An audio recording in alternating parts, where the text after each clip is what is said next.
찬양 감사드립니다. 같이 함께 기도하겠습니다.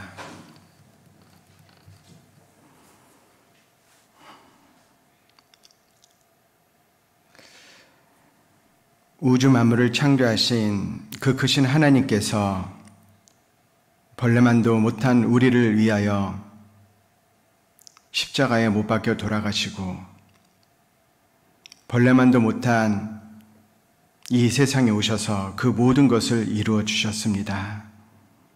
그 크신 사랑으로 우리를 구원하여 주신 하나님 은혜 감사드립니다.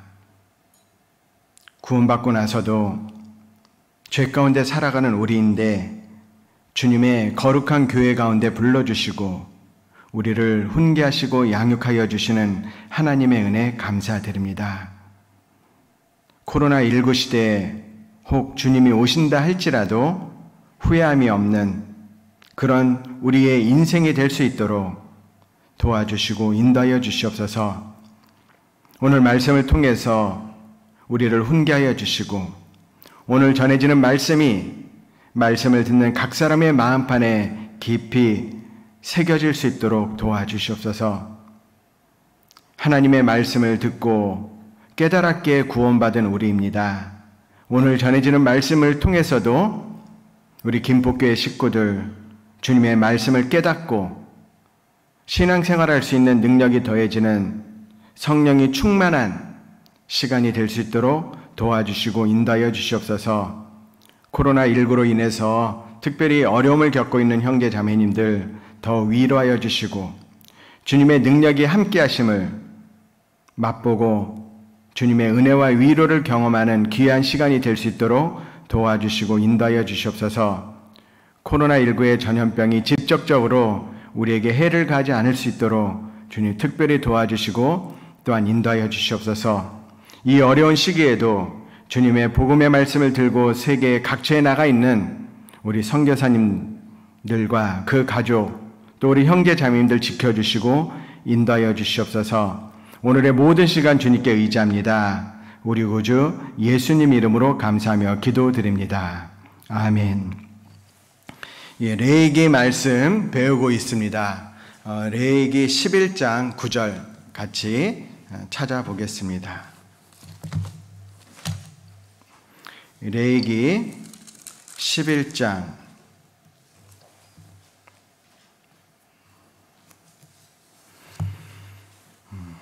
1절을 제가 먼저 읽겠습니다. 레위기 11장 1절.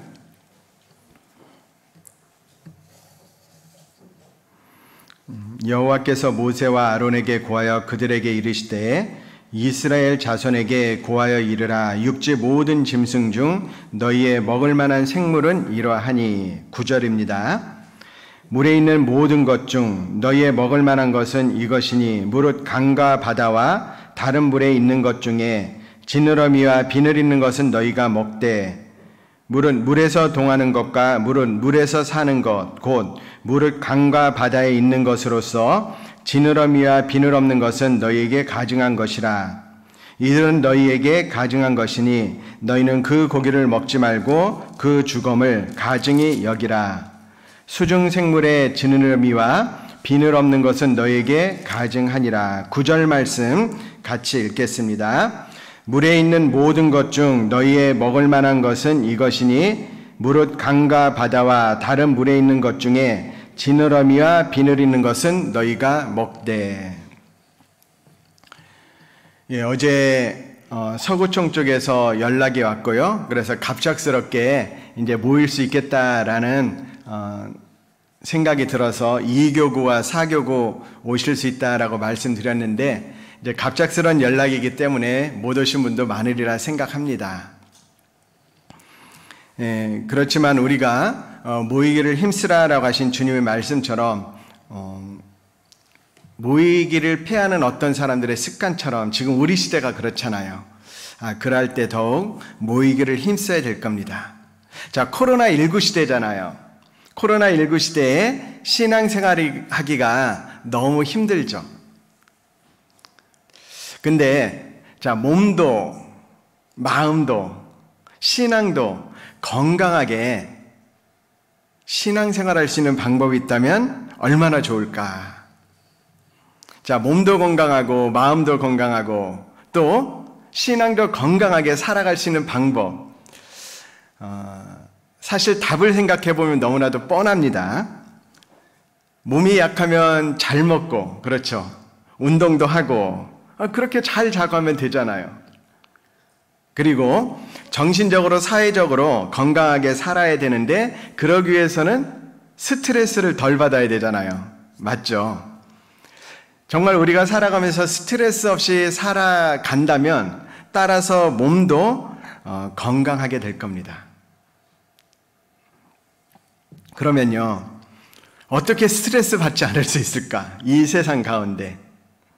한 가지 생각할 수 있는 것이 성령 충만을 받는 겁니다. 우리가 성령 충만의 생활을 살게 되면 사실 스트레스 안 받게 되거든요.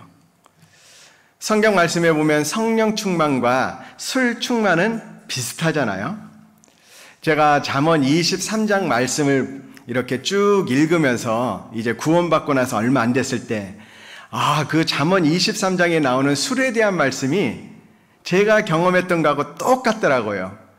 까닭 없는 창상이 어찌 생기겠으며, 이제 예전에 구원받기 전에 제가 술을 좀 많이 마셨는데, 술 취해서 집에 와서 아침에 일어나 보면 몸이 욱신욱신 아픈 데가 있어요. 그런데 왜 다쳤는지 모를 경우도 많이 있었습니다. 자, 그런데 술 충만, 술에 엄청 취하면 이 외부적인 어떤 물리적인 그런 피해가 있다 할지라도 안 아프잖아요. 맞죠? 그리고 술 충만이 되면 맞아도 안 아프거든요. 잠언 23장에 사람이 나를 때려도 나는 아프지 않겠다. 그것과 마찬가지로 성령 충만은 그것과 비슷한 게 있잖아요. 다른 사람이 나를 열받게 해도요, 스트레스를 줘도 별 문제가 안 돼요. 성령 충만하면. 나를 핍박하고 미워해도 별 문제가 되지 않습니다. 생각해보면 우리가 구원받고 굉장히 기쁠 때, 그럴 때 주변에 있는 사람들이 예수님을 믿는 것에 대해서 안 좋은 소리를 들어도 오히려 기쁘잖아요. 저 사람들은 아직 몰라서 그래. 그런데요, 우리가 하나님의 영으로 충만해지지 않으면 이제 마음에 문제가 되기 시작합니다. 스트레스를 많이 받잖아요. 그래서 신앙적으로 충만하지 않으면 않을수록 스트레스를 더 많이 받고 문제가 훨씬 더 심각해지는 겁니다. 자, 바울과 실라가 주님의 복음의 말씀을 전하다가 감옥에 들어갔습니다. 근데 그 감옥에 들어갔을 때 착고가 손발에 채워졌죠. 조금만 움직여도 피가 흐르는 그런 무서운 착고인데 그럼에도 불구하고 찬송했다라는 거 아시죠? 스트레스 안 받았잖아요. 그렇죠? 성령 충만한 거예요. 자, 베드로 사도도 감옥에 붙잡혀 갔어요. 그래서 다음날 사형 언도가 된 겁니다. 그런데 그 상황이 예수님의 제자 중에 첫 순교자가 야고보인데 야고보가 먼저 죽임을 당하고 베드로도 죽이려고 딱 감옥에 이제 가둬놨잖아요. 근데 병사들 사이에서 베드로가 잠을 자는데 그 속에서 아마 코 골고 잤어요. 왜냐하면 옆구리를 쳐서 깨웠다라고 하니까 깊이 잠든 거예요. 그 상황에서 스트레스를 하나도 받지 않은 거예요. 다음날 죽는데도 스트레스 안 받잖아요. 왜? 주님의 영이 충만했기 때문에 그래요. 그래서 성경에서 말씀하시기를 술 취하지 말라. 이는 방탕한 것이니 오직 성령 충만을 받으라. 성령 충만을 받으면 건강하게, 몸도 마음도 건강하게 살아갈 수 있는 거예요. 그래서 몸도 마음도 건강하게 살아가는 방법이 뭡니까? 성령 충만. 자, 술 취하는 것과 반대로 하면 됩니다. 스트레스를 어떻게 하면 안 받느냐? 성령 충만하면 되잖아요. 근데 여러분, 혹시 술 취하려면 어떻게 하면 돼요? 술이 많은 곳에 가면 되잖아요. 근데 이 술 취하면 그때뿐이지 깨고 나면은 더 정신없어집니다. 근데 성령 충만은 그렇지 않아요. 그런 성령 충만을 받기 위해서는 어떻게 하면 되죠? 술 취하려면 술을 많이 마셔야 되는 것처럼 성령 충만하기 위해서는 성령을 많이 마셔야 돼요. 자, 성령이 어디 계십니까? 주는 영이시니 주의 영이 계신 곳에는 자유함이 있느니라. 자, 주의 영, 성령이죠. 성령이 계신 곳에는 자유함이 있는데 주의 영이 어디에 계셔요? 주님의 몸된 교회 가운데 있어요. 구원받은 그리스도인의 무리 가운데 있는 거예요. 그래서 주님의 몸된 교회 안에서 거하면서 말씀을 충분히 배우면, 말씀을 충분히 배우는 과정 속에서 그 말씀이 내 안에 들어와서 내 마음판에 새겨지고 그 말씀이 안에서 깨달아지면 성령 충만해지는 거예요. 자, 그래서요, 하나님의 말씀을 충분히 배우는 가운데 어떻게 배워야 되죠? 간절한 마음으로. 이 말씀이 나에게 능력이 되게 해주세요. 깨달아지게 해주세요. 라고 간절히 기도하면서 그 말씀을 들을 때 그 말씀이 안에 들어가잖아요. 그럼 그 말씀이 깨달아질 때 성령 충만해지는 거예요. 자, 레위기 11장 표시해 두시고 요한복음 6장 63절 찾아보겠습니다. 레위기 11장 표시해 두시고 요한복음 6장 63절입니다.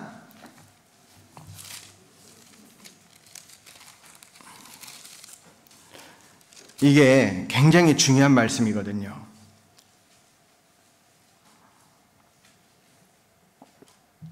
자, 요한복음 6장 63절. 찾으셨으면 같이 읽겠습니다. 살리는 것은 영이니 육은 무익하니라. 내가 너에게 이른 말이 영이요 생명이라.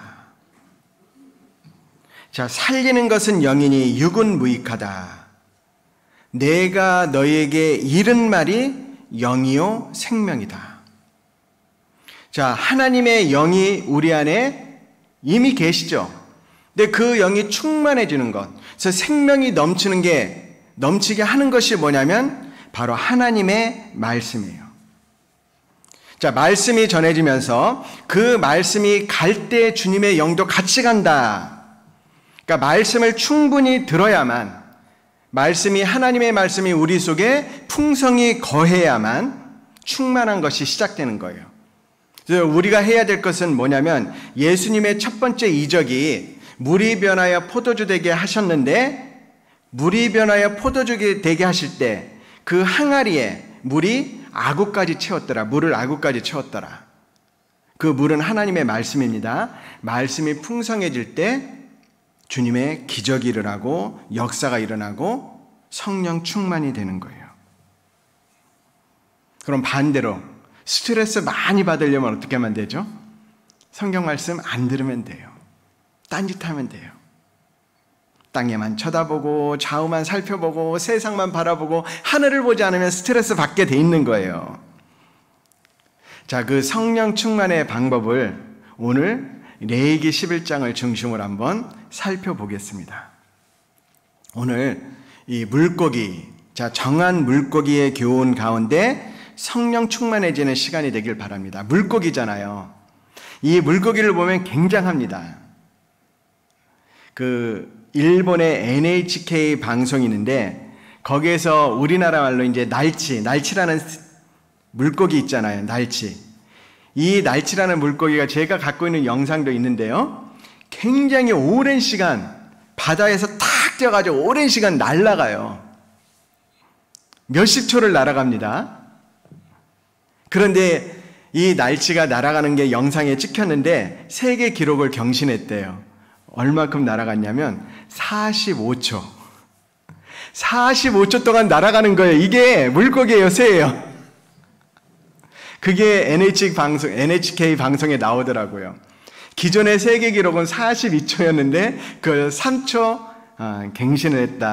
경신했다라는 거예요. 참 대단하잖아요. 물고기 참 희한한 게 많습니다. 자, 앵글러 피쉬라는 물고기가 있는데요. 이 앵글러 피쉬라는 물고기는 심해에 다닙니다. 근데 심해가 굉장히 어둡죠. 그러니까 불을 켜고 다니는 물고기예요. 이 물 위에 뚝 올라와서 빛이 비칩니다. 불을 켜고 다니는 물고기도 있는 거예요. 그리고 물고기 중에 우리 식구 중에 본 거 같은데 워터독이라는 물고기가 있잖아요. 이 물고기는요, 사람만 졸졸졸 따라다녀요. 그래서 사람 곁에 왔을 때 워터가 물이잖아요. 독이 개잖아요. 물 속에 있는 개다. 그래서 사람 곁에 와가지고 쓰다듬으면 또 가만히 있어요. 개처럼. 되게 비쌉니다. 그런 물고기도 있고, 또 물고기 중에 익지 않는 물고기. 물고기는 익혀 먹어야 되잖아요. 익지 않는 물고기가 있대요. 이게 뭐냐면 이제 이름이 좀 복잡합니다. 시크룰루테스 프리크투스라는 물고기인데, 이 물고기는 열수구라고 아십니까? 그 바다의 해면 밑에 화산이 폭발해서 올라오는 곳, 그 주변의 물은 섭씨 407도가 돼요. 407도. 근데 그 물 주변에서 사는 물고기예요. 그러니까 물이 펄펄 끓어도 익지 않는 거예요. 그 옆에는 익지 않는 새우도 있습니다. 407도의 물 속에서 사는 거예요. 그리고 이 물고기가 또 대단한데, 여러분 물고기 중에 대구 있잖아요. 대구. 이 대구라는 물고기는 알을 낳는데 한 번에 몇 개를 낳냐면 900만 개를 낳아요. 그리고 가자미 있잖아요. 가자미는 150만 개의 알을 낳고, 그리고 또 고등어 있죠. 고등어는 50만 개를 낳아요. 만약에 대구가 900만 개의 알을 낳는데 그게 그냥 다 살면 아마 몇 년 못 돼서 대서양을 가득 채운다라고 합니다. 그래서 이게 잡혀먹는 게 또 맞는 거예요, 보면은. 잡혀먹지 않으면 그렇게 되잖아요. 또 일본에서는 메기라는 물고기를 많이 연구하는데, 제가 일본에 있을 때 보면, 일본 선교할 때 보면 이 큰 수조에 메기를 둬요. 왜냐하면 이 메기가 이제 언제 반응하냐면 지진이 오기 전에 반응을 한대요.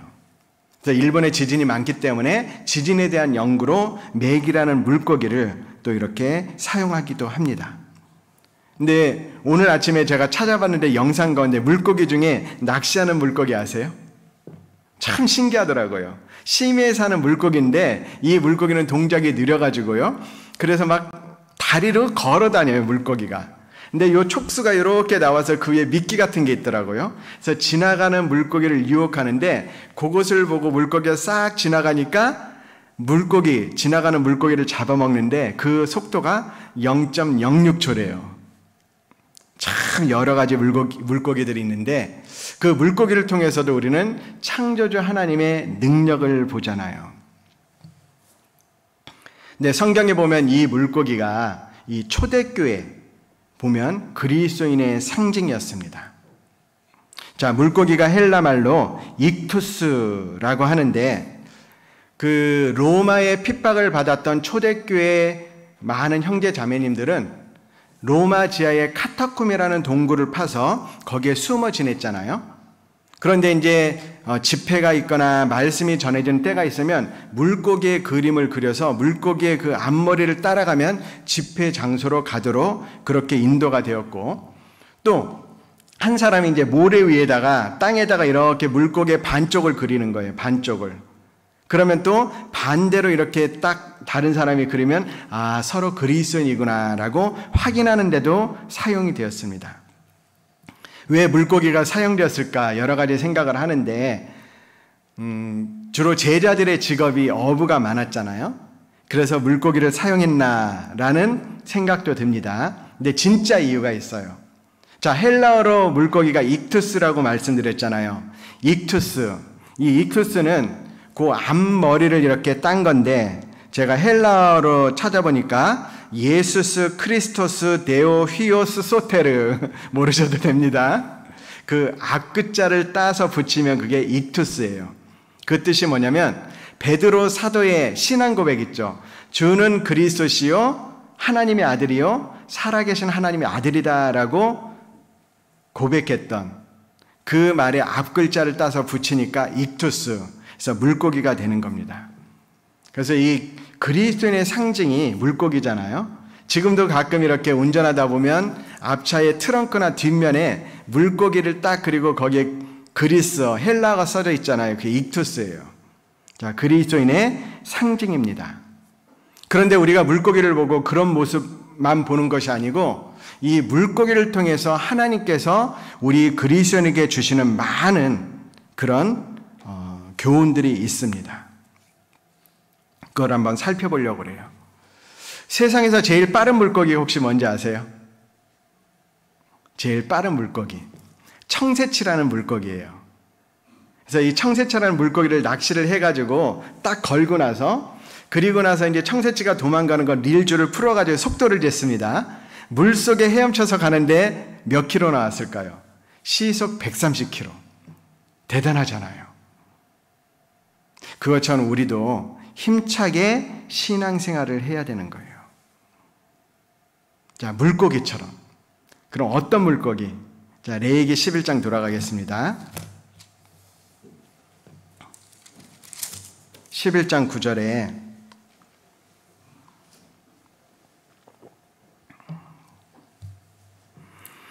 물에 있는 모든 것 중 너희의 먹을 만한 것은 이것이니 무릇 강과 바다와 다른 물에 있는 것 중에 지느러미와 비늘 있는 것은 너희가 먹되.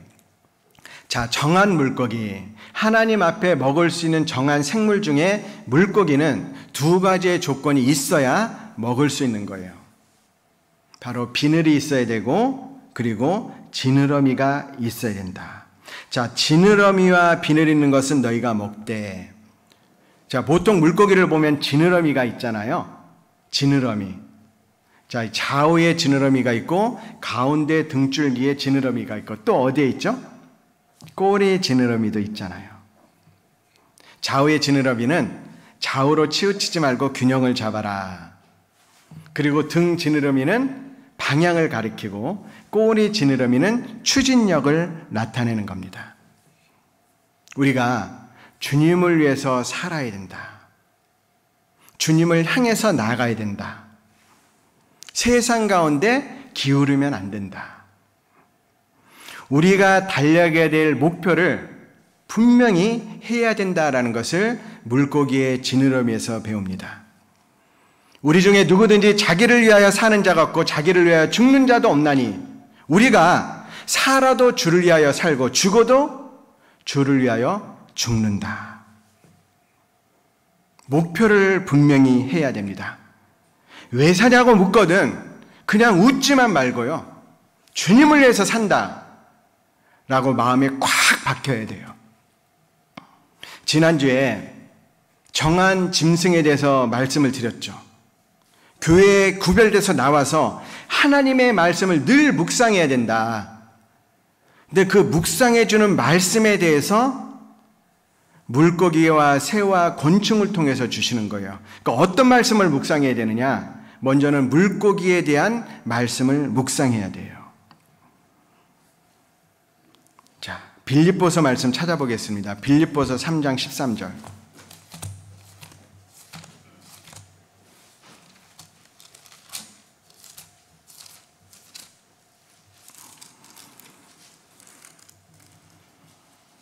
빌립보서 3장 13절. 형제들아 나는 빌립보서 3장 13절입니다. 형제들아 나는 아직 내가 잡은 줄로 여기지 아니하고 오직 한 일, 즉 뒤에 있는 것은 잊어버리고 앞에 있는 것을 잡으려고 같이 읽겠습니다. 표대를 향하여 그리스도 예수 안에서 하나님이 위에서 부르신 부름의 상을 위하여 쫓아가노라. 표대를 향하여, 바울 사도는 표대를 향하여 위에서 부르신 부름의 상을 위하여 쫓아갔다. 표대가 확실해야 돼요. 바울 사도는 눈이 성한 사람이었어요. 눈에 병이 있었는데 그 의미가 아니겠죠? 눈이 성한 사람이었어요. 성경에서 말씀하십니다. 제 뇌 속에 있는 눈이 어둡지 아니한가 보라라고 말씀하셨는데 누가복음 말씀 한번 찾아보겠습니다. 자, 표대를 향해서 가야 된다는 거 기억하시고 누가복음 11장 34절.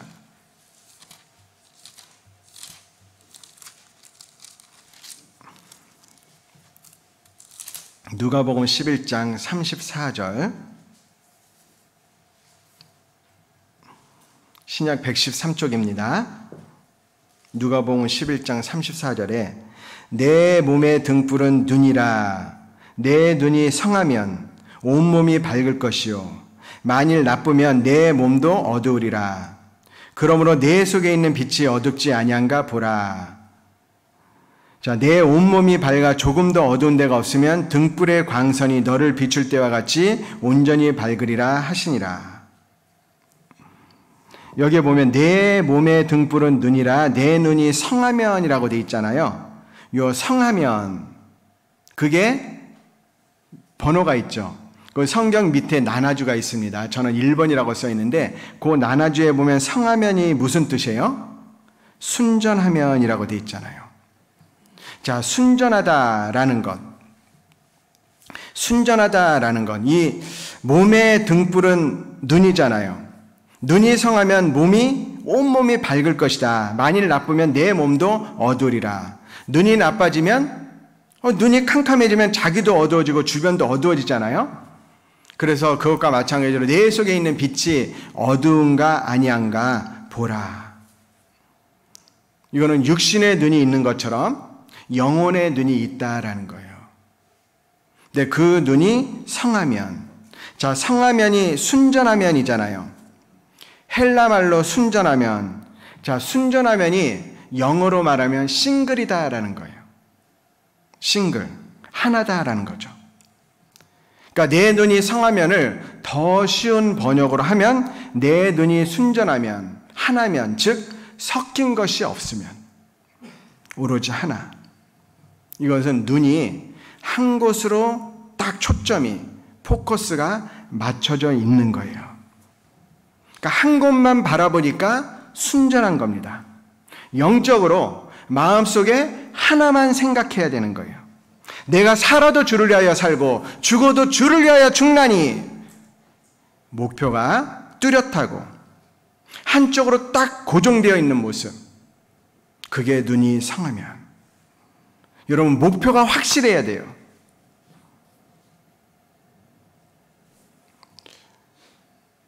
제가 글을 하나 읽어드리겠습니다. 1953년에 이제 예일대학교 졸업생들에게 조사를 했어요. 이제 예일대학교를 졸업한 학생들에게 인생의 목표를 구체적으로 적어서 제출하라. 근데 그 중에 약 3% 학생들만이 자기의 인생의 목표를 구체적으로 기록을 했습니다. 그리고 나서 수십 년이 지나고 1975년에 이제 그 목표를 쓴 사람들에 대해서 졸업생 전체를 조사를 한 거예요. 근데 인생의 목표를 써냈던 사람이 몇 %요? 3%. 그 학생들이 나머지 97%의 학생들을 모두 합친 것보다 더 많은 목표에 이르렀다라는 연구 결과가 나온 겁니다. 목표가 분명해야 돼요. 구체적인 목표를 세우는 것이 참으로 중요합니다. 그냥 대충 덤벙덤벙 살 것이 아니라, 올해는 내가 신앙 가운데 무엇을 이루어야겠다. 내 인생 가운데 신앙의 목표는 무엇이다. 여러분, 그걸 정해야 돼요. 그걸 내 마음판에 새겨야 되는 거예요. 진짜 신앙생활 가운데 목표가 뭡니까? 이 세상에서 가장 중요한 거는 영혼이잖아요. 그 영혼을 위해서 사는 것이 신앙생활이잖아요. 신앙생활의 목표가 무엇이냐? 확실하게 해야 됩니다. 이런 얘기가 있죠.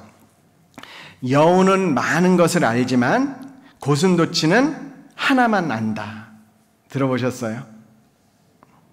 그러니까요, 여우는 잡아먹히는데 고슴도치는 안 잡아먹혀요. 있잖아요. 일단 저기 오면 고슴도치는 압니다. 하나, 무조건 동그랗게 내 몸을 말아버리자. 그거 하나만 알아요. 왜냐하면 딱 동그랗게 말면 사방이 가시니까 안 잡아먹히는 거예요. 고슴도치는 꼭 하나만 압니다. 근데 여우는 이런저런 생각하다가 잡아먹히는 거예요. 온갖 것을 다 아는데 하나를 아는 것이 더 중요한 거예요. 하나라도 확실하게 아는 것이 필요한 겁니다. 그래서 다방면으로 많이 아는 것보다, 다방면을 그냥 어설프게 아는 것보다 하나라도 확실하게 알면 돼요. 오늘 기어코 올해 내가 무엇을 하겠다. 한쪽으로 우리의 눈이 밝아질 필요가 있는 거예요. 이 사업에 눈이 열린 사람은 사업에 성공을 하잖아요. 공부에 눈이 열린 사람은 공부를 잘하게 되잖아요. 그런데 우리는 신앙생활에 들어온 사람이에요. 신앙의 눈이 열려야 됩니다. 신앙의 눈이 열리는 게 뭡니까? 첫 단추를 잘 깨야 되죠. 말씀을 묵상하는데 어떤 말씀을 묵상하느냐? 첫 번째가 내 목표에 대한 말씀, 내 표대를 위한 말씀. 그 말씀이 내 안에 들어서 묵상해야 됩니다. 그게 신앙생활의 첫걸음이에요. 그래서 그 말씀을 묵상하고 묵상할 때 그 표대가 내 마음속에 자리 잡히고 믿음이 성장합니다. 믿음으로 굳게 서고 믿음으로 행하고 믿음으로 이겨내가는 신앙생활, 목표가 뚜렷해야 돼요. 오직 나의 의인은 믿음으로 말미암아 살리라. 또한 뒤로 물러가면 내 마음이 저를 기뻐하지 아니하리라. 믿음으로 사는 거예요. 하나님의 믿음을 가지고 살아가는 것. 그게 정한 물고기의 모습입니다. 자, 우리는 물러가는 신앙이 아니고 앞으로 전진하는 신앙. 복음에서도 진보하고 믿음 가운데 진보하고 교회 안에서 여러 가지 생활 속에서도 진보하는. 그래서 점점 더 하나님께 나아가는 물고기의 그 지느러미, 꼬리 지느러미가 추진력을 가지고 앞으로 전진하는 것처럼 전진하는 신앙생활을 해야 되는 거예요. 근데 물고기를 보면 큰 물고기도 있고 작은 물고기도 있잖아요. 괜찮아요. 큰 물고기든 작은 물고기든 자기 이치에서 자기 창조의 목적에 맞춰서 살아가는 게 하나님 앞에 아름답다라고 했습니다. 교회에서 크게 쓰임받건 적게 쓰임받건 아니면 이런 일을 하건 저런 일을 하건 그건 중요한 게 아니에요. 주님께서 맡겨주신 그 위치, 그 일을 묵묵히 세상 풍조를 거스리고 내 일을 최선을 다해서 분량대로 할 때 하나님의 기쁨이 되는 거예요. 또 물고기 중에 빨리 가는 물고기도 있고 천천히 가는 물고기도 있죠. 빨리 가고 천천히 가는 거, 그보다 더 중요한 게 뭡니까? 빨리 가는데 엉뚱한 방향으로 가요. 그건 중요한 게 아닌 거예요. 천천히 가더라도 한 걸음 한 걸음 주님을 향해서 나가는 게 중요한 거잖아요. 구원받은 그리스도인이 세상 풍조에 휩쓸려서 살아가는 것은 정하지 못한 거예요. 왜 그러죠? 지느러미가 없기 때문에 그런 거예요. 자, 살아있다라는 증거가 뭡니까? 물이 흘러내려오는데 그 물을 거슬러서 올라가는 게 살아있는 증거잖아요. 물이 떠내려가는데 거기에 같이 간다. 죽은 물고기도 같이 가는 거예요. 우리는 살아있는 그리스도인이 돼야 돼요. 세상에 역행해서, 이 연어 아시잖아요. 연어 보셨죠? 영상에서 연어를 보면 그 태평양이죠. 태평양 바다에 수만 킬로 갔다가 알을 가지고 돌아옵니다. 돌아와서 자기가 있던 고향으로 올라가는 거 봐요. 폭포가 있는데 폭포도 팍팍 치면서 올라가잖아요. 그 생명력 너무 멋있잖아요. 우리도 주님을 향해서요, 목표를 향해서 신앙생활의 균형을 잡고 방향을 하나님께 돌리고 하나님을 향해서 나가는 것. 그게 정한 그리스도인이에요. 자, 베드로전서 3장 21절.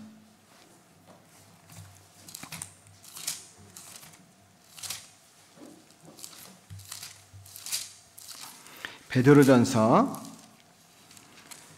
3장 21절입니다.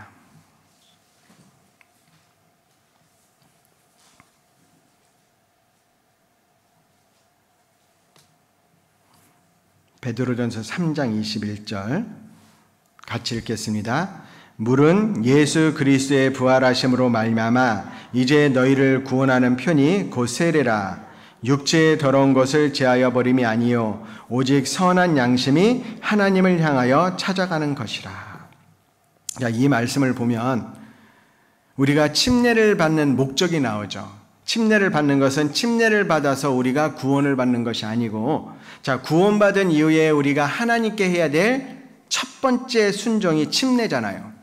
근데 침례를 받는 목적은 선한 양심이 하나님을 향하여 찾아가는 것이다. 이제부터는 나는 죽어도 주를 위해서, 살아도 주를 위해서 살고 죽는다라고 마음의 결심, 결단과 함께 침례를 받는 겁니다. 자, 그런 의미가 있는데 선한 양심이 하나님을 향하여 찾아가는 것이다.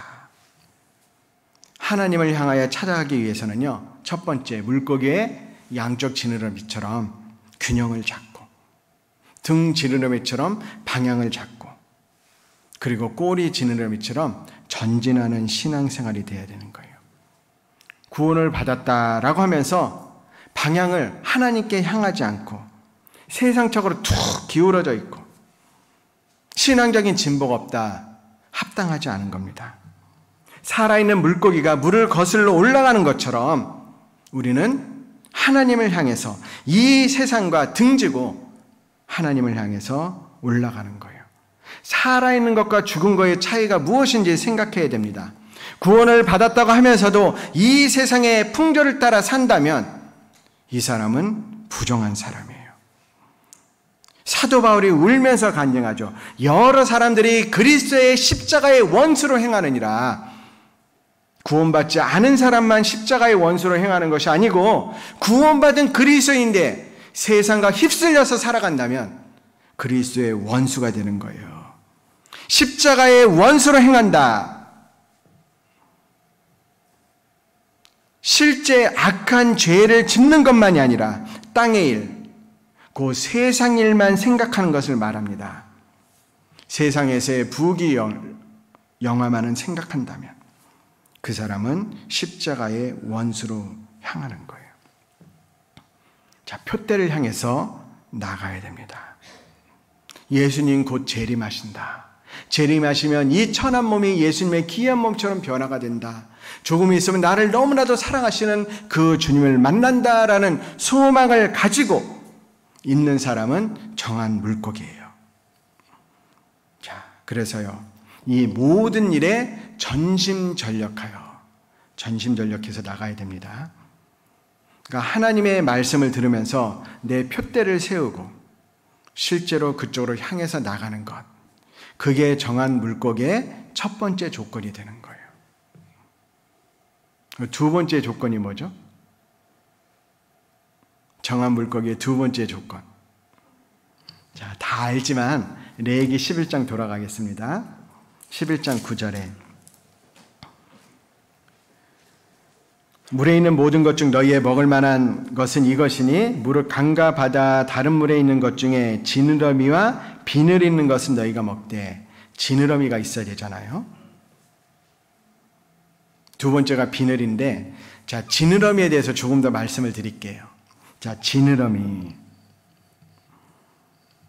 그러니까 삶의 목적을 분명히 해야 돼요. 삶의 목적은 주님을 위해서 산다.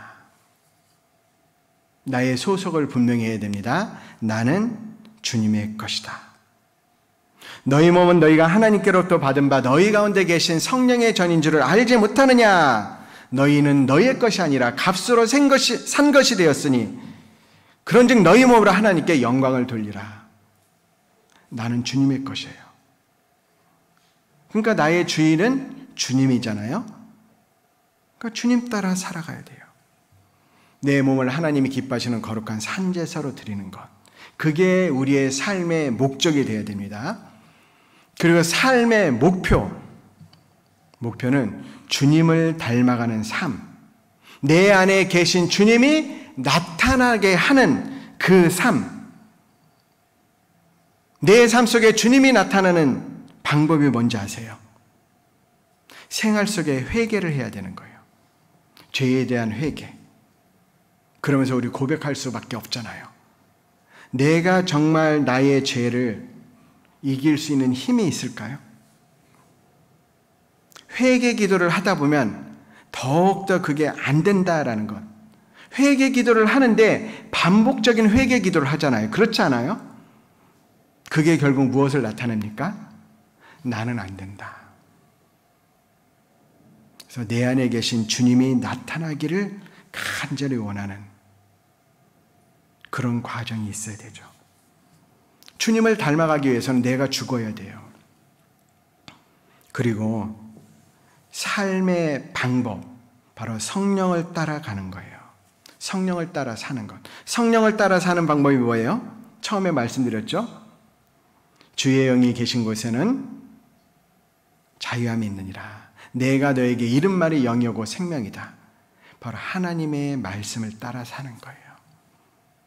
우리 주일 말씀 시간에 또는 수요 말씀 시간에 그리고 묵상하는 말씀 가운데 하나님이 나에게 주시는 말씀 있습니다. 순종하면서 살아가는 거예요. 자, 그것이 지느러미죠. 그리고 이제 비늘이 있습니다. 비늘. 사실 이 세상은 그리스도인이 살아가기에 좋은 세상이 아니에요. 생각해 볼까요? 누가 한 대 나를 쳤어. 내가 똑같이 칠 수 있어요? 이 세상은 그런 세상이에요. 우리가 당하기는 쉬워도 보복할 수 없게 되어 있기 때문에 그리스도인들이 살기 어려운 거예요. 그래서요, 이 세상에 살기 위해서는 반드시 비늘이 있어야 됩니다. 하나님의 전신갑주를 입으라. 믿음의 방패를 가지고. 마귀가 에베소서 6장 말씀에 보면 항상 우리에게 불화살을 쏘아대잖아요. 그 불화살에서 우리가 견디기 위해서는 비늘과 같은 갑옷을 입고 그리고 믿음의 방패를 가져야 되는 거예요. 자, 먼저 마귀가 우리에게 우리의 어떤 부분에 불화살을 쏘아댈까요? 우리의 생각입니다. 생각 속에 집어넣는 거예요. 대저 그 마음의 생각이 어떠하면 그 위인도 그러한즉. 사람이 바로 생각이잖아요. 생각한 대로 행하는 거잖아요. 그래서 건전한 사람은 건전한 생각을 합니다. 사람은 생각이기 때문에 생각이 바로 그 사람이잖아요. 그래서 마귀가 사람의 생각 속에 계속 불화살을 집어넣는 거예요. 구원 의심의 화살을 집어넣고 염려와 근심의 화살을 집어넣고 조그마한 문제가 터졌는데 그것을 아주 심각한 것처럼 만드는 것. 어떤 사람이요, 항상 염려와 근심이 많은 거예요. 많은 고민이 있는 거예요. 그러니까 항상 고민하고 염려하느라고 생활을 못하는 겁니다. 그래서 그 사람이요, 이렇게 하자. 매일 스트레스 받으니까 이렇게 하자. 그래서 염려와 근심통을 만들자라고 해서 만들었대요. 그래서 염려와 근심이 생기면 당장 하는 것이 아니고 일주일 동안 모아놓고 하루만 염려 근심하자. 지혜롭죠. 그래서 염려 근심이 생길 때마다 적어놓고 그 통화대에 넣고 그렇게 일주일이 지난 다음에 이제 하루 동안에 그걸 다 끄집어가지고 본 거예요. 그때 그 당장에는 큰 염려와 근심 같은데 일주일 지나서 보니까 내가 이런 것 때문에 염려했네? 별거 아니더라는 거예요. 사실 우리가 별것도 아닌 것 같고 많이 염려하고 근심하는 경우가 있습니다. 그게 마귀의 불화살이거든요. 그래서 하나님의 전신갑주를 입어야 됩니다. 우리 신앙생활을 하면서 상처를 주는 사람 문제죠. 이제 상처를 받는 사람도 문제인 거예요. 왜 상처를 받죠? 전신갑주를 입지 않기 때문에 그런 거예요. 이 마귀는 계속 불화살을 쏩니다. 근데 악한 자 마귀의 불화살을 소멸하고, 마귀의 불화살이 정말 많은데 그것을 소멸하는 방법이 갑옷을 입어야 돼요. 돈이라는 화살을 막 쏘아댑니다. 그래서요, 야, 너 양심을 조금만 속이면, 양심을 딱 굴복하면 횡재 맞잖아. 조금만 내가 양심을 속이면 엄청난 횡재를 얻을 수 있다라고 불화살을 쏩니다. 그리고요, 성적으로 몰래 죄 짓는 거 아무도 모르잖아. 음란한 동영상 뭐 이런 거 몰래 지르는 거 아무도 모르자 하고 불화살을 쏩니다. 이 명예에 대한 불화살을 쏘기도 해요. 조금만 네가 영악하게 조금만 하면 엄청나게 명예를 얻게 되잖아. 그리고요, 자식 문제, 남편 문제, 가정 문제, 경제 문제, 건강 문제, 많은 불화살을 쏘아대는 거예요. 그러니까 거기에 우리가 미혹되지 않기 위해서는 갑옷을 입어야 되는 거예요. 그리고 믿음의 방패를 들어야 됩니다. 믿음의 방패는 뭐죠? 기록되었을 때, 기록되었을 때, 기록되었을 때.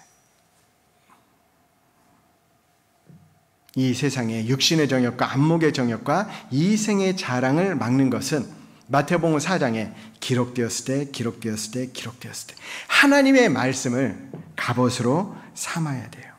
자, 비늘이 있어야 정하다라고 하신 말씀은 이 몸을 보호해야 되잖아요. 비늘이 없는 물고기가 물속에서 물체에 딱 부딪히면 상처를 입는데 깊이 상처를 입잖아요.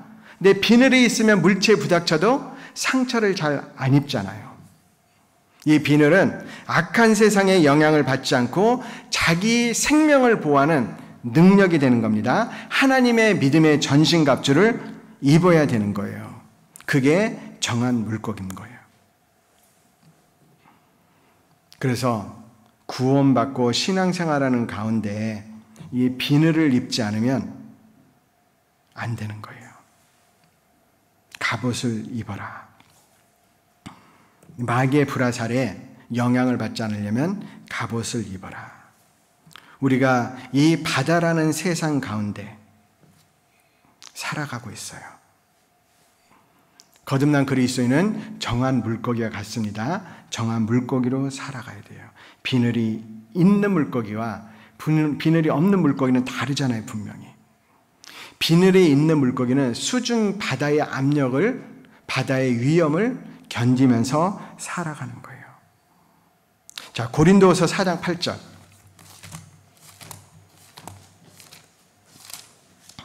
고린도후서 4장 8절.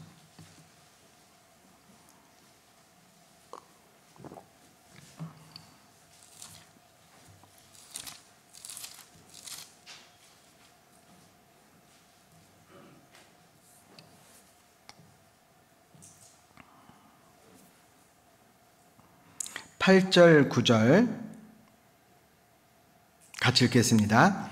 우리가 사방으로 우겨쌈을 당하여도 쌓이지 아니하며 답답한 일을 당하여도 낙심하지 아니하며 핍박을 받아도 버림받지 아니하며 거꾸러뜨림을 당하여도 망하지 아니하고. 얼마나 놀라운 신앙입니까? 이런 신앙생활, 이런 그리스도인이 되고 싶습니까? 사방에 우겨쌈을 당해도 쌓이지 않는다. 답답한 일을 당하여도 낙심하지 않는다. 핍박을 받아도 버림받지 않는다. 거꾸러뜨림을 당하여도 망하지 않는다. 왜 그럴까요? 비늘이 있는 거예요. 하나님의 전신갑주를 잘 입었기 때문에 강하는 거예요. 한 해 한 해 하루하루 살아가면서 세상의 압력은 더 강해질 겁니다. 주님 오실 날이 가까워질수록 더욱 세상의 방해는 커질 거예요. 그러니까 우리의 갑옷, 믿음의 방패를 더 굳세게 해야 되는 겁니다. 갑옷 중에요, 이런 갑옷이 있어요. 우리가 입어야 되는 갑옷 중에 정말 좋은 갑옷 중에 하나가 고생할 각오하는 갑옷. 신앙생활 하니까 어차피 고생한다! 라고 생각하는 것, 그것이 갑옷이 되는 거예요. 아까 베드로전서 4장 1절 말씀 찾아봤는데 베드로전서 4장 1절이 어떤 말씀이었죠? 그리스도께서 이미 안 찾아봤나요? 한번 찾아보겠습니다. 베드로전서 4장 1절.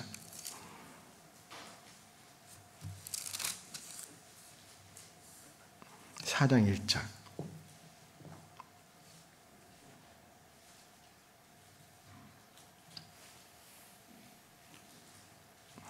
자, 2절부터 보면 4장 2절에 그 후로는 다시 사람의 정욕을 좇지 않고 오직 하나님의 뜻을 좇아 육체의 남은 때를 살게 하려 함이라.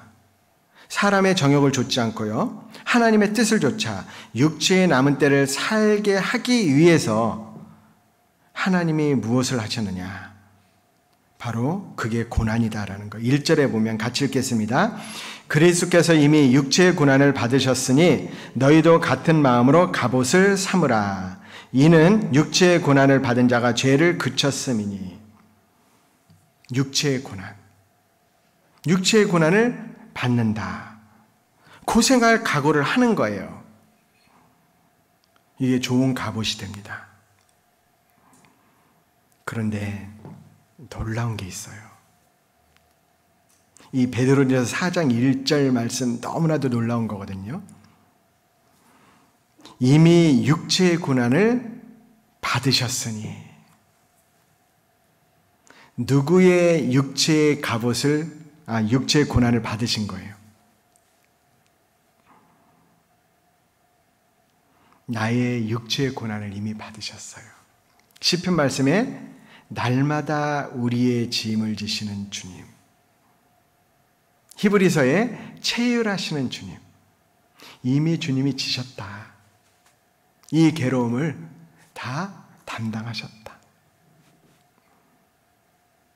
그러니까 고생할 각오하는 거, 왜냐면 주님이 이미 겪으신 거잖아요. 나는 거기에 주님과 함께 참여하는 거예요, 사실은.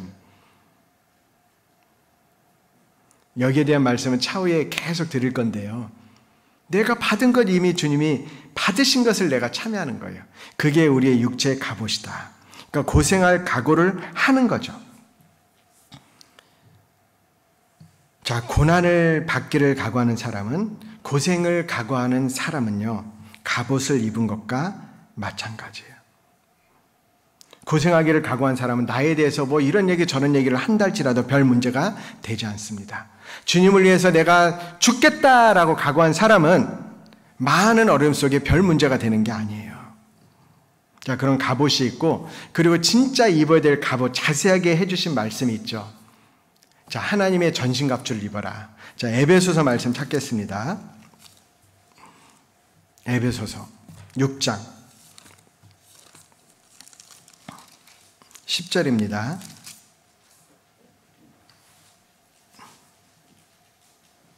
(6장 10절에)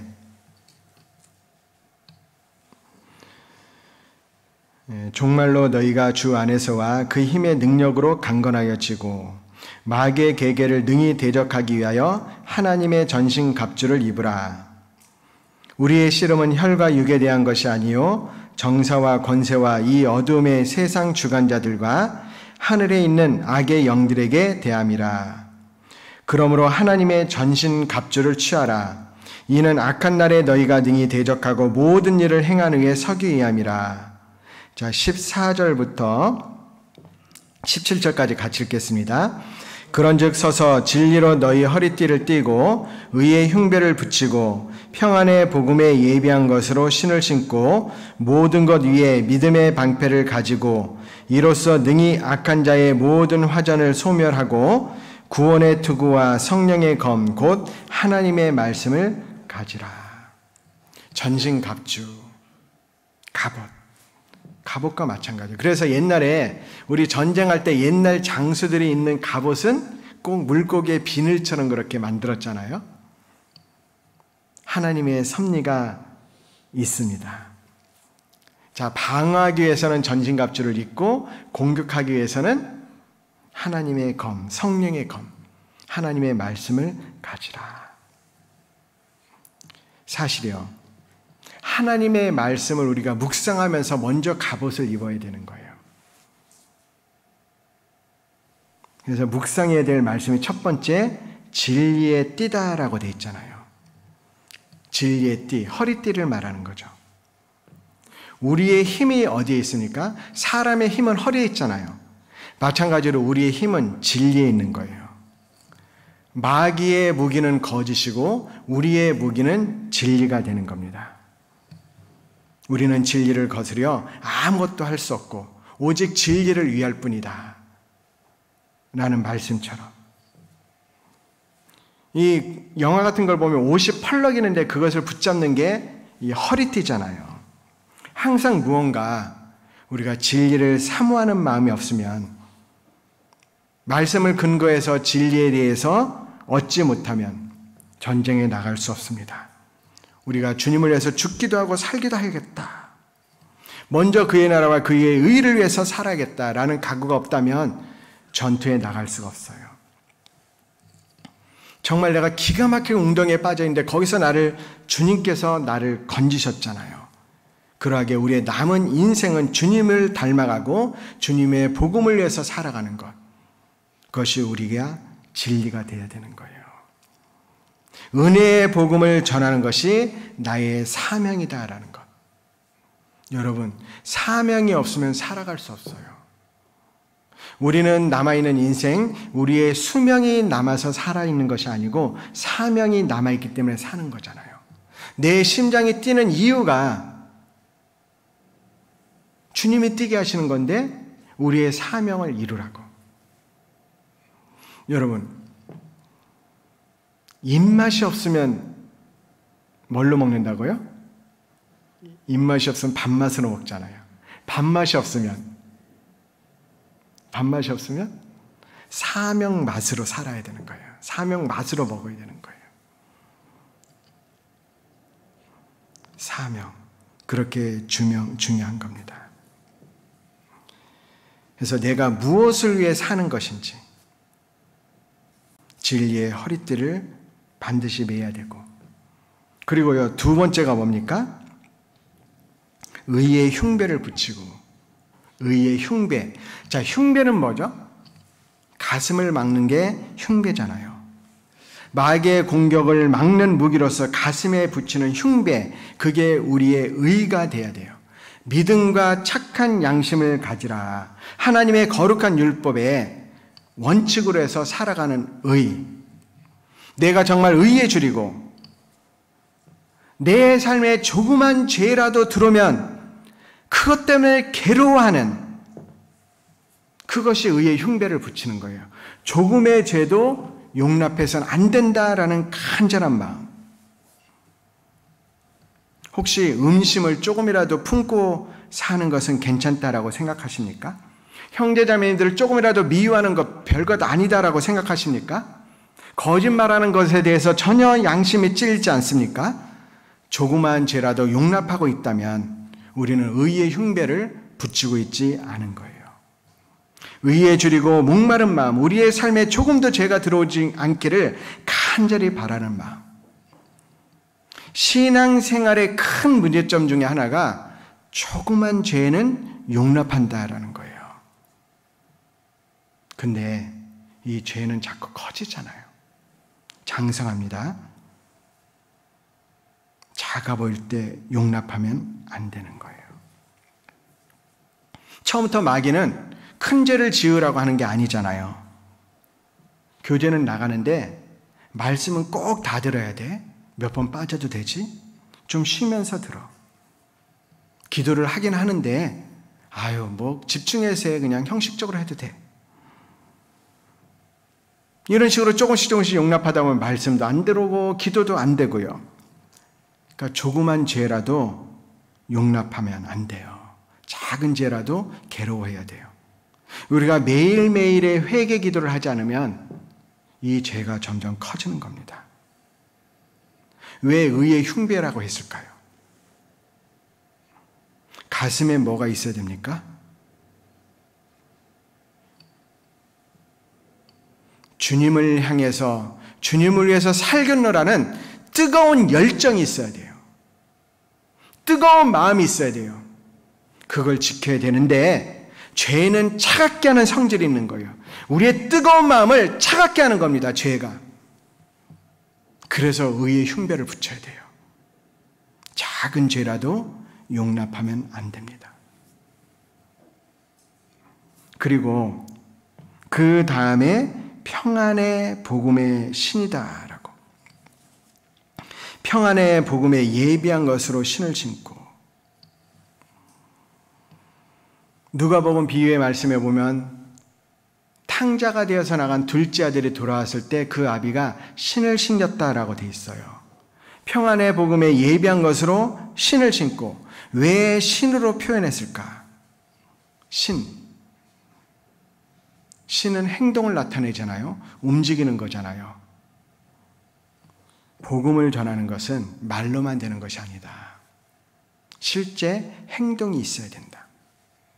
말로만 전하는 것이 아니고 나는 복음에 의해서 구원을 받았다. 예수 그리스도를 나타내는 삶, 변화되는 모습, 실제 행함이 나타나야 돼요. 행함이 없는 믿음은 죽은 것이다. 그리고 내가 하루하루 살아가면서 신을 신고 밖에 나가잖아요. 학교를 가기도 하고 직장에 가기도 하고. 신을 신고 밖에 나가는 목적이 뭐냐? 복음을 위해서다. 그것을 분명히 해야 되는 거예요. 나의 달려갈 길과 주 예수께 받은 사명, 그 하나님의 은혜의 복음 전하는 일을 마치려 하면은 나의 생명을 조금 더 귀한 것으로 여기지 아니하노라. 복음을 위해서 살아가는 거예요. 밖에 나가는 이유가 뭐냐? 복음을 위해서다. 그리고 그 다음이 믿음의 방패잖아요. 믿음의 방패. 하나님의 아들이 아니면, 그리스도인이 아니면 세상을 이길 수 없습니다. 우리의 믿는 믿음이 세상으로부터 우리를 보호해 주는 거예요. 요한일서 5장 4절입니다.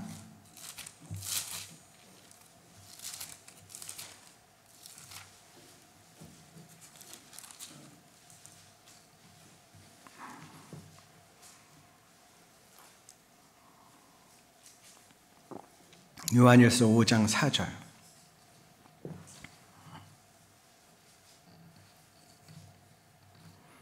같이 읽겠습니다. 대저 하나님께로서 난 자마다 세상을 이기느니라. 세상을 이긴 이김은 이것이니 곧 우리의 믿음이니라. 믿음의 방패, 믿음. 세상을 이기는 것은 우리의 믿음이다. 모든 것 위에 믿음의 방패를 가지고. 자, 믿음의 방패 가운데 중요한 게 뭘까요? 주님이 나를 사랑하신다라는 것. 누가 우리를 그리스도의 사랑에서 끊으리요? 환난이나 공고나 핍박이나 기근이나 적신이나 위험이랴. 주님의 사랑, 주님이 나를 너무나도 사랑하신다라는 그 믿음의 방패가 있으면 세상의 환난, 공고, 핍박, 기근, 적신, 위험, 칼, 우리를 해할 수 없어요. 우리가 세상 가운데 신앙생활을 하는 것, 전도를 하는 건 참으로 힘들잖아요. 그런데 전도를 하면서, 신앙생활을 하면서 하나님의 말씀에 대한 믿음을 갖고 있습니까? 여러분, 믿음에는 엄청난 힘이 있는 거예요. 우리는 믿음에 대해서, 믿는 것에 대해서 과소평가합니다. 이 믿음이 세상을 이기는 거예요. 복음을 전하는 우리에게 하나님의 사랑이 항상 끊어지지 않는다라는 것. 마귀는 계속 유혹하잖아요. 네가 니까짓게 전도할 수 있어? 그래가지고 전도가 되겠어? 너 연약하잖아. 그런데 주님의 사랑이 우리와 함께 있잖아요. 믿음의 방패를 가져야 됩니다. 우리가 가진 믿음은 산을 옮길 수 있는 믿음이에요. 정말 사람의 힘이 대단하다는 걸 느끼는 게요. 우리 교회당 요 길 건너 이제 새로 짓는 곳에 산을 깎아버리잖아요. 산을 없애버리잖아요. 그거 보고 야, 대단하다. 그런데 대단한 게 아니에요. 우리의 믿음은 산을 옮길 수도 있는 거예요. 믿음의 능력이 있는 겁니다. 모든 것의 근원은 믿음이에요. 성경 속에 나와 있는 많은 믿음의 선진들의 그 행함을 왜 보여주셨을까요? 너도 그렇게 할 수 있다. 믿음에 대한 방패를 가지셔야 됩니다. 그 다음이 구원의 투구잖아요. 구원. 특별히 여기에서 말씀하시는 구원은 우리가 받은 구원. 자, 그것을 우리가 늘 간직해야 된다는 거죠. 근데 여기서 말씀하시는 구원은 특별히 주님 오시는 날 우리 몸의 구원, 소망이다라는 거죠. 소망 가운데 살아가야 됩니다. 우리의 생각을 이 세상 가운데 빼앗겨서는 안 돼요. 우리의 머리를 보호한다. 이 구원의 투구잖아요. 그러니까 우리의 생각을 통제하고 마음을 다스려야 됩니다. 생각할 때 항상 주님 생각, 안 지나서나 주님 생각, 하나님의 말씀만 생각해야 되는 거예요. 보호해야 됩니다. 세상 것들이 들어오면 이 생각이 바뀌잖아요. 스마트폰을 많이 본다든지 텔레비전을 많이 본다든지 결단해야 돼요. 구원의 투구를 써야 됩니다. 엉뚱한 생각이 들어오면 탁 처음부터 차단해버려야 돼요. 끊어버려야 돼요. 구원의 투구. 자, 그리고 마지막으로 성령의 검이잖아요. 여기에 나오는 전신갑주 중에 유일한 공격용 무기가 하나님의 말씀입니다.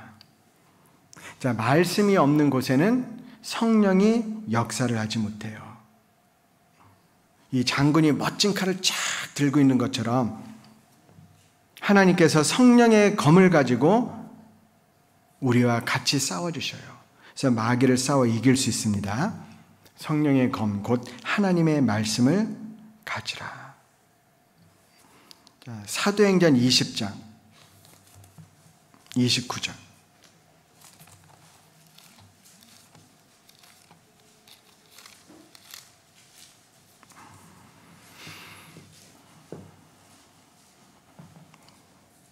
(20장 29절에) 자, 사도 바울이 이제 에베소 장로들에게 고별 설교를 하면서 내가 떠난 후에 흉악한 이리가 너희에게 들어와서 그 양떼를 아끼지 아니하며 또한 너희 중에서도 제자들을 끌어 자기를 좁게 하려고 어그러진 말을 하는 사람들이 일어날 줄을 내가 아노라. 그러므로 너희가 일깨어 내가 3년이나 밤낮 쉬지 않고 눈물로 각 사람을 훈계하던 것을 기억하라. 그래서 지금 내가 너희를 주와 및 그 은혜의 말씀께 부탁하노니, 같이 읽겠습니다. 그 말씀이 너희를 능히 든든히 세우사 거룩히 하심을 입은 모든 자 가운데 기업이 있게 하시리라. 그 말씀이, 사도 바울이 말씀께 너희를 맡긴다. 여러분, 말씀이 우리를 이기게 하는 거예요. 세상의 온갖 생각들이 쓰레기처럼 우리 마음속에 있으면 마귀를 이길 수 없습니다. 하나님의 말씀, 성령의 검, 그 칼은요 뭐든지 자를 수 있어요. 자, 말씀을 내 칼로 만들고, 그러기 위해서는요 말씀의 묵상이 필요한 거예요. 말씀에, 그 하나님의 말씀이 마음판에 새겨져야 됩니다. 묵상하고 암송하고 순종해야 돼요. 자, 이런 것들이요 우리 속에 계속 묵상이 돼야 되는 거예요. 하나님의 전신갑주에 대한 말씀, 주제를 가지고요 하나하나 생각해야 됩니다. 그리고 에베소서 다시 돌아가겠습니다. 에베소서 6장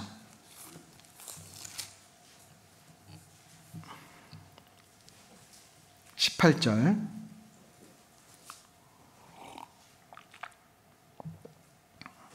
(6장 18절에) 모든 기도와 간구로 하되 무시로 성령 안에서 기도하고 이를 위하여 깨어 구하기를 항상 힘쓰며 여러 성도를 위하여 구하고 모든 기도와 간구로 해라. 여러분, 무엇을 기도하시겠습니까? 처음에는 하나님의 전신갑주를 잘 읽게 해주세요. 거기에 관련된 말씀을 내가 깨달을 수 있도록 도와주세요. 그리고요 기도하는 거예요. 세상 가운데 싸워 이기기 위해서. 자, 기도하지 않는 자는 이길 수 없어요. 왜 그렇죠?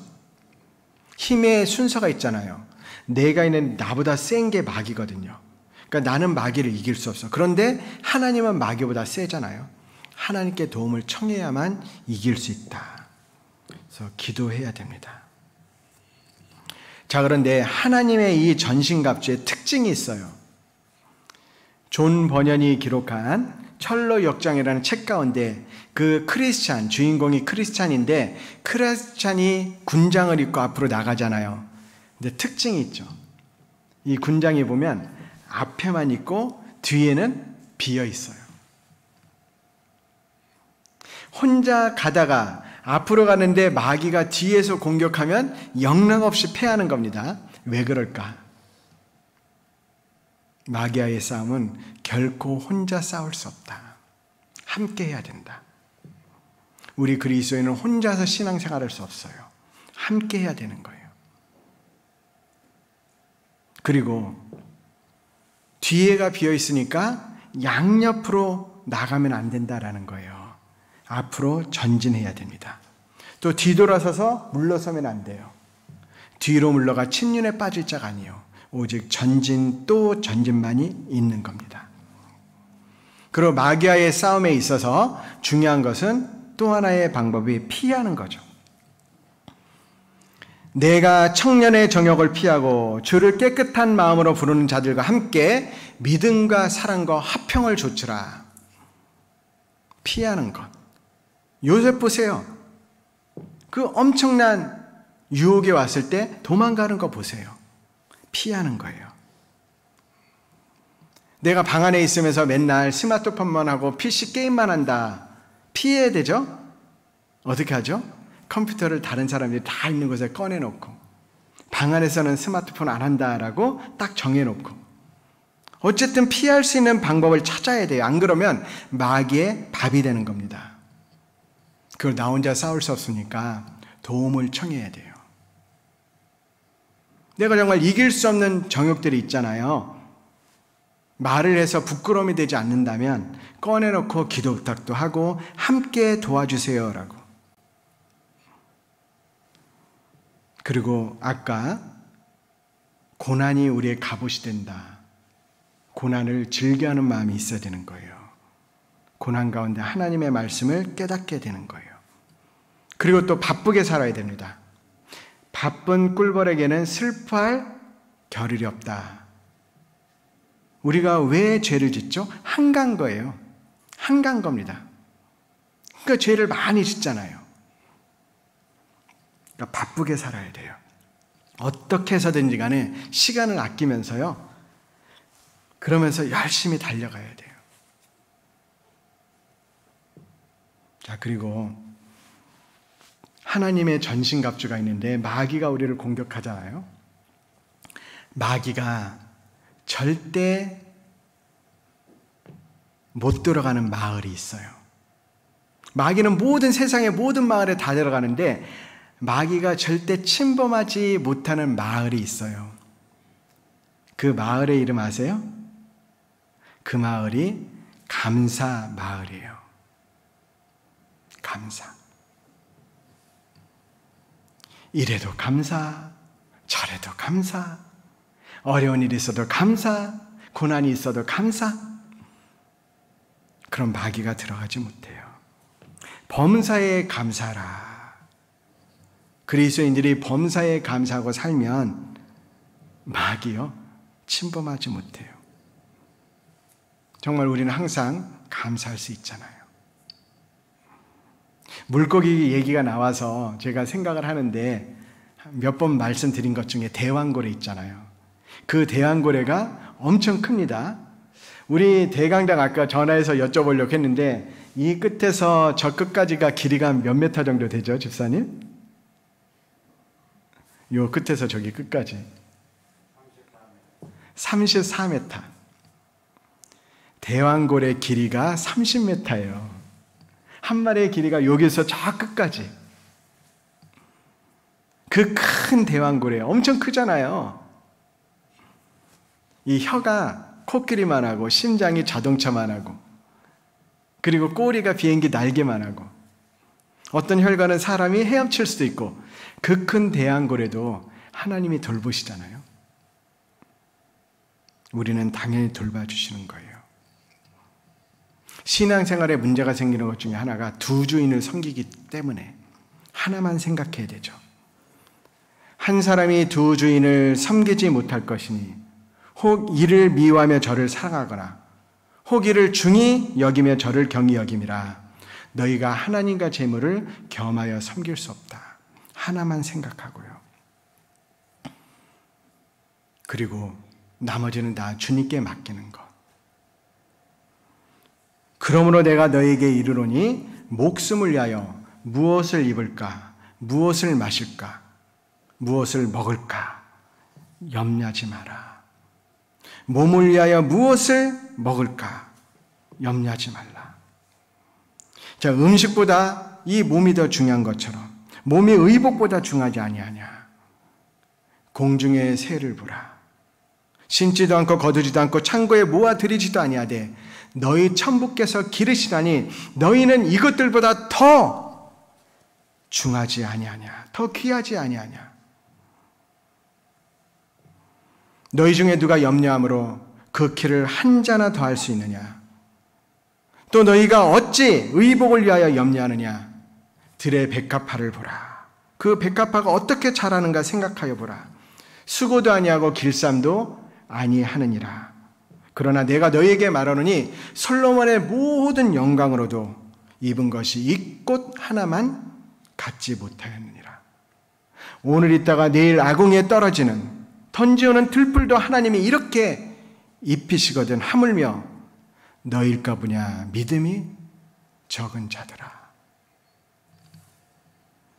이러므로 염려하여 이르기를 무엇을 먹을까, 무엇을 마실까, 무엇을 입을까 염려하지 말라.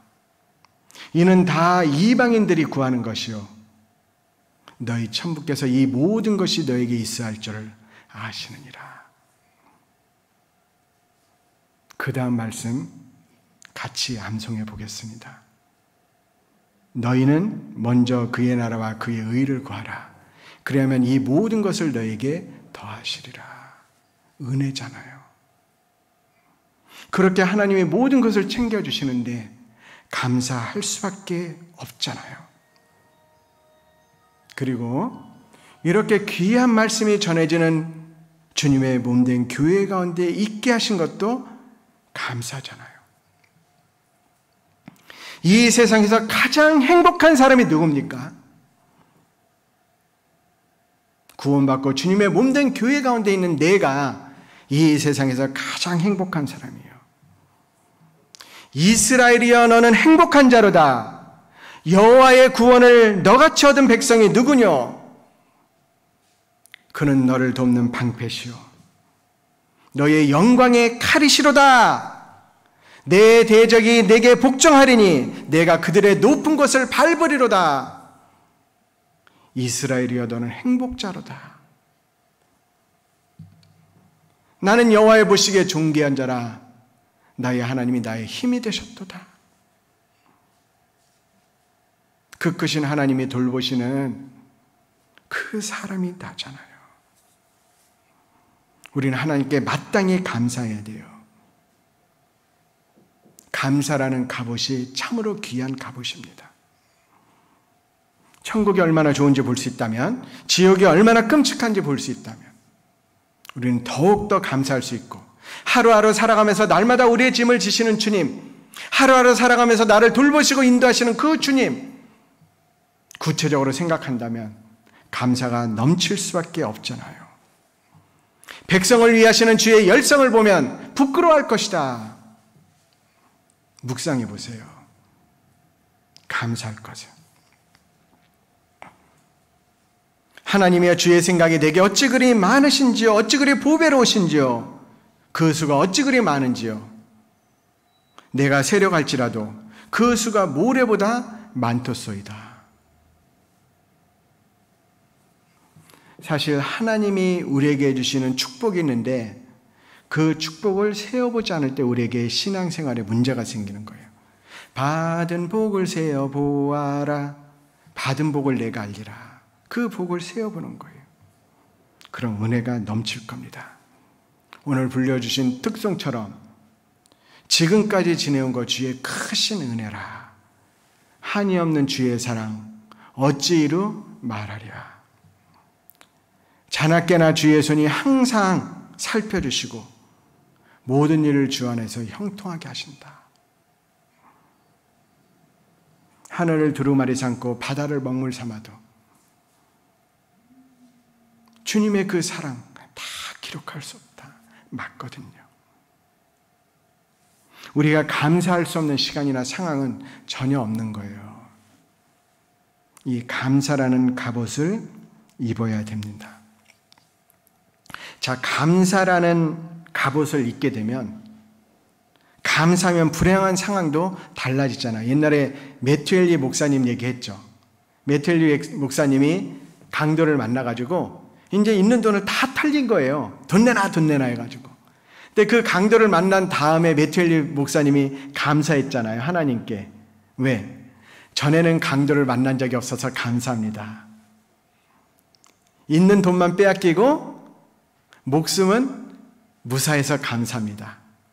세 번째가요, 마침 가진 돈이 많지 않아서 감사합니다. 네 번째는 내가 강도가 되어서 다른 사람들의 돈을 뺏지 않게 되어서 감사합니다. 감사한 거예요. 미국의 그 형제님 기억하세요? 미국에서 이제 형제님이 버스를 타고 하는데 미국 분들은 덩치가 좀 있잖아요. 맨 뒷자리에 딱 덩치 큰 4명이 앉았는데 가운데 조금 이렇게 자리가 남은 거예요. 근데 이제 버스가 가다가 멈췄는데 흑인 아주머님이 타셨는데 그분이 덩치가 크신 분이에요. 설마 저분이 이 사이로 앉을까? 근데요, 그 사이를 삐집고 그냥 앉은 거예요. 순간적으로 숨이 막히는 겁니다. 그래서 그 형제님이 감사했대잖아요. 우리 자매는 이렇게 뚱뚱하지 않아서 감사합니다. 감사할 수 있잖아요. 정말요. 지난주에 말씀드린 것처럼 환희제인 크로스비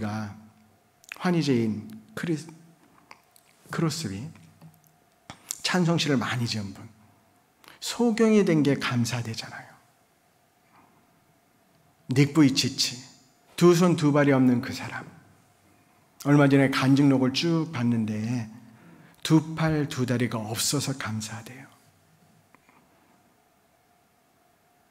레나 마리아, 나를 이렇게 태어나게 하셔서 오히려 감사하다. 우리요, 감사할 수 있어요. 감사의 찬양을 드릴 수 있습니다. 그 감사 생각해야 돼요. 그리고 우리가 이제 정한 물고기를 생각하면서 지느러미가 확실히 있어야 되는 것처럼 자기의 생활에 얽매이면 안 됩니다. 우리가 공부하는 것, 직장에서 일하는 것, 가정에서 생활하는 이유가 뭐냐? 주님을 위해서다라는 그 목표, 목적을 잊어버리면 안 됩니다. 자, 우리가 기억해야 될 것은 악한 세상의 영향력을 받지 않기 위해서 말씀으로 우리 자신을 무장하고 그리고 하나님을 향해서 가는 말씀을 마음에 담고 전진하는 신앙생활을 해야 됩니다. 그렇게 살 때 성공하고 세상에서 승리하는 거예요. 제가 옛날에 한번 퀴즈를 냈는데 토끼하고 거북이하고 시합하면 누가 이겼죠? 첫 번째는 거북이가 이겼잖아요. 가다가 이제 토끼가 졸려가지고 중간에 자다가 졌잖아요. 그래서 토끼가 분해가지고 이제 다시 시합을 요청했습니다. 그래서 이제 토끼가 이번에는 절대 질 수 없다. 내가 지난번에 잠을 잤기 때문에 졌다 해가지고 잠 안 오는 약까지 먹어가지고요. 시합에 나가서 그래서 쭉 이제 시합을 하는데 잠 안 오는 약을 먹었으니까 끝까지 가가지고 1등을 해버린 거예요. 그래서 거북이를 이겼어요. 그래서 호랑이가 심판이었는데 호랑이가 선언합니다. 이번 시합의 승자는 역시 거북이.